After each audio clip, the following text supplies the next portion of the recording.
Good morning! Another day! Medyo late na tayo. 5 minutes late. Tagal ko kasi nakatulog kagabi. Alas 9:30 na.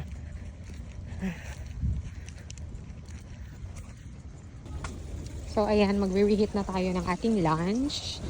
Actually, brunch.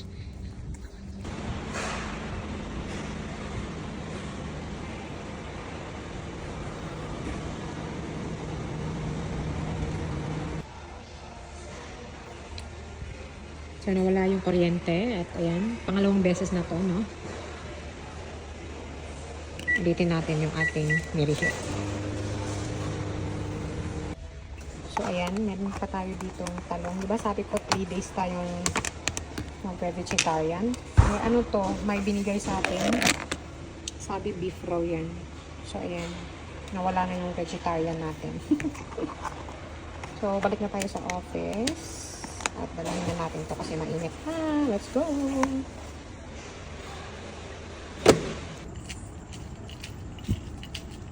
Moon. Ang laki ng moon. Kakauwi ko lang. Mag-aalas 8 na. Yung patapos ka na sana sa trabaho. Tapos may pinagawa sa'yo. So, na-stuck ka. And kapag na-stuck ka, parang ayaw mo nang umuwi. Kaya ayan. From 4 a.m. shift hanggang almost 8 p.m. So, grabe. Hindi pa masyado ako antok. Ewan ko bakit. Makakatulog na naman tayo ng sobrang late neto. Ang laki ng moon. Full moon, guys. Ewan ko kung magiging ito. So, balik na tayo sa ating longga.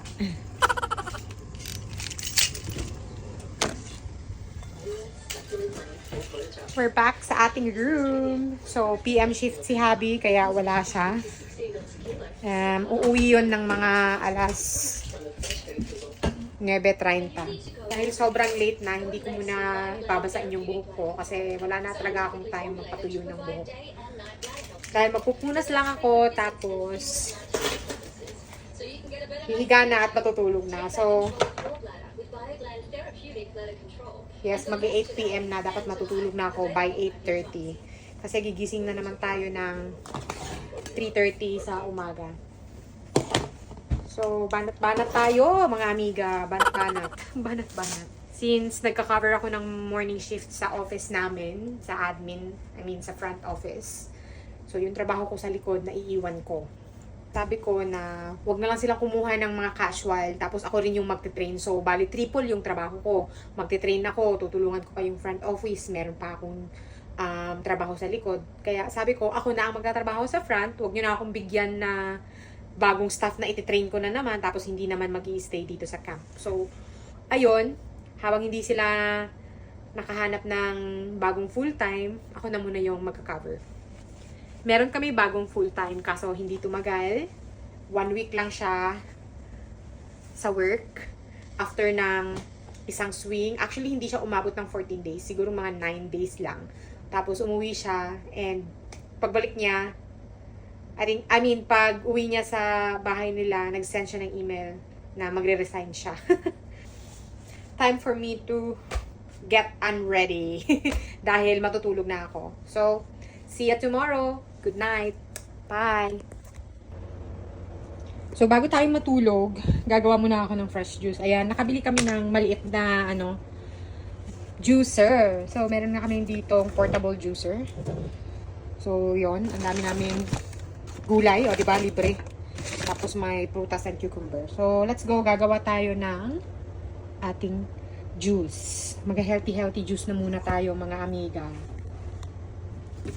So, hugasan muna natin to, no? Kasi bago.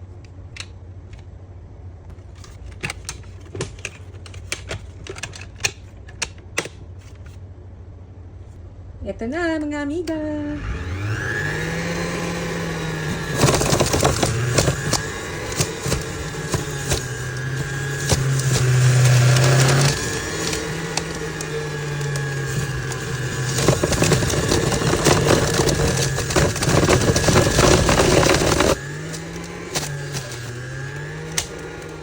Fairness! There you go!